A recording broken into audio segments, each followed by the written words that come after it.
Hi, I'm Angela, and we are getting ready for the month of love, February 2019. So I'm going to do a series of 4 videos about common, what I believe are misconceptions about love. And today I'm talking about when people say you love the wrong person or you don't get the one that you want in love. So unrequited love, you might be chasing after someone and they're not reciprocating, or they're reciprocating your affection in a different way than you would like. So often there's this misconception that when you love the wrong person, that's something that you're doing wrong. So I would like to dispel that belief once and for all and just say, if everybody was falling in love with the wrong person, which a lot of us do or have done, then it would make love seem very meaningless and not worthwhile. Hi, Kelly. So one of the things to consider if you fall in love with the wrong person is that there's actually something deeper going on underneath that. It's not that you're stupid. It's not that you've got an addiction to twisted love. It's not that you're looking for love in the wrong places. It's not that you like bad people, or you're attracted to the tough guy that wants to resist you, or you want to be with the girl that doesn't want to reciprocate your affections. When we go after the wrong person, or we can't find the one we're loving, that we really want to relax and just exhale and completely let go with, there's something deeper going on. And it's what I talk about. Love is a process. It's a process often of making mistakes to discover what you don't understand about yourself. So it may seem really painful. Why would we fall in love to only find out something about ourselves that causes us pain? And that's a great question to think about. Why would I have to suffer in order to understand myself better? So the truth is that everything was easy and love just sort of happened magically, like they sort of say in some movies, but usually in movies there's some problem. If love was without problems, we wouldn't have any real attraction to it. It would be too just going into a nice ocean and letting things go. And when you go into an ocean and there's no waves, you can relax, you can float for a bit. But after a bit of floating and paddling about, you get out, you finish. Love by its nature has to challenge or bring up in us things that we don't feel comfortable with. Not that we don't necessarily dislike. So if you're with someone who's abusive, critical, you can, get away from that person straight away, because that's very clear. You shouldn't hang out with someone who's abusive. But I'm talking about when love is uncomfortable, when someone's not responding in a way that you want. When unrequited love is pretty bad. I've had that. It's awful. I remember being young and really wanting someone who didn't like me. And also when I was older, it happened again. I was in a relationship and the person sort of wanted to break up, but they didn't want to break up. And I really wanted the relationship to work, but they didn't.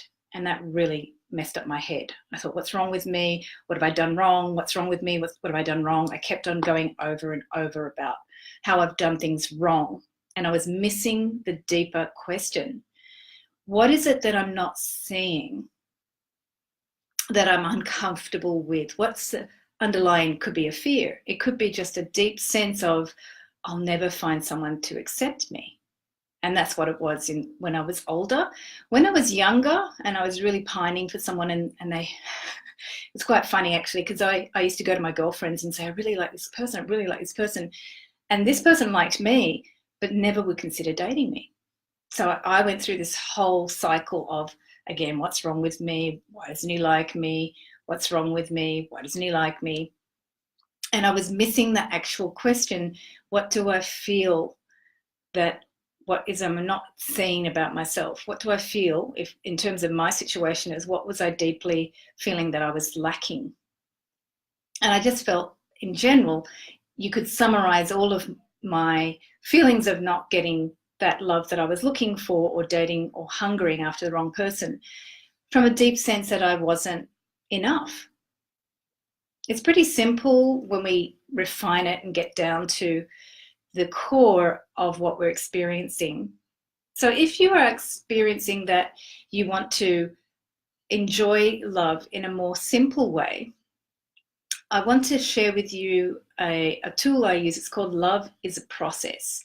So whenever you have an experience that doesn't work out, you're chasing the wrong person, you feel like you're wanting to be with someone who doesn't want to be with you, or you're not getting the feedback from the person, it's time to sit with yourself and ask some questions. And the first question is, what am I not seeing about myself? You've got to avoid going into the loop that there's something wrong with you and start to ask questions of what am I not seeing? And in love, to start accepting that anytime something doesn't work out, it's actually an opportunity to see something that you don't know yet, or you haven't been courageous enough to sit with and face about yourself, whether a fear of never finding someone to love you, of not being enough for anyone to love. Those are pretty basic fears that all human beings have. It's not unusual to feel not enough. So the first question is to sit with yourself, get comfortable, and just ask, what is, if things go wrong in the relationship or you can't get the person that you want, what is it that I'm not seeing about myself? What do I feel is lacking or what is missing? And so it might not come to you quickly. So just start journaling about that. Do it for a week, because sometimes when we start to check in with our hearts, we want to answer quick and sweet. And love is a process. Love is not going to happen like a magic flip of the finger where you find someone that you can hook up with and things will work out. Love is about really working and learning about who you are. Love is a process. Anytime something goes wrong, it's an opportunity to see what you're not seeing, what you don't like about yourself, or what you're too afraid to look at, and what you might feel is lacking or not enough. So once you've started to look at that, give yourself time with it. Do a journal over a period of a week. 7 days is a really good period to do the same question. And it doesn't have to be a long period of time. It can be just 5 minutes. During your day, notice what conversations happen after asking yourself that question. What am I not seeing about myself that I might be afraid to see? And see what conversations happen. See what YouTube videos or other things that come across your pathway, advertising, other things that come up. Because once you start to talk to your consciousness, it starts to give you answers. Because love is a process. Love helps you to learn more about yourself and to accept it. You may not like yourself. That's fine. It's fine to not like yourself.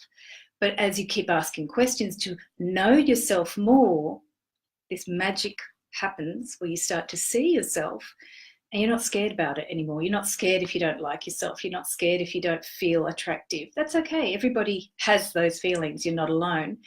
What love is actually engaging in a much more self-discovery process so you can get to know and accept those parts of yourself that you're not comfortable with, that you don't like.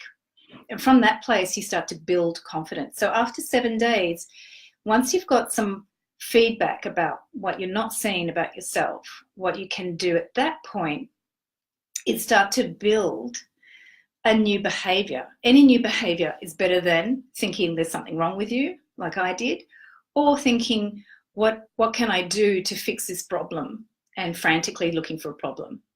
So the new behavior will be unique to you. In my case, when I was hung up, when I was in a relationship, and the person wanted to break up with me, and I didn't have a way of getting out of my monkey mind, which was more than a monkey. It was like a circus of monkeys and other animals saying, oh my God, we could have, what can I do? What can I do? What can I do? If you've got that kind of mind, which I understand very well, you really need to start talking to it and get that energy out of you in any way that you can. Now, I use prayer, I use energy work to move it out of my body. I release it down into the earth. I go to the water element to release it. I cry. I just dance. I move it out any way that I can. And I start really reconnecting to what feels good in me. And that may be hard if you've got a monkey mind, and I know how hard that is. But as soon as I started dancing, in my experience, dance was an easy fix for me. I connected to what felt good. And I realized, well, actually, there are these great things about myself. And I'm actually enjoying myself. I'm not that bad off. I'm okay. And the more you focus on that new habit that builds a sense of self-esteem or confidence in who you are naturally, in feeling good, what happens with the monkey mind, it starts to learn very quickly that, okay, that's a part of how the mind operates. And now we're going to fix on a new behavior that's going to give me a sense of joy, peace, or adventure again. So that's my quick overview of the things that don't work out in love scenario.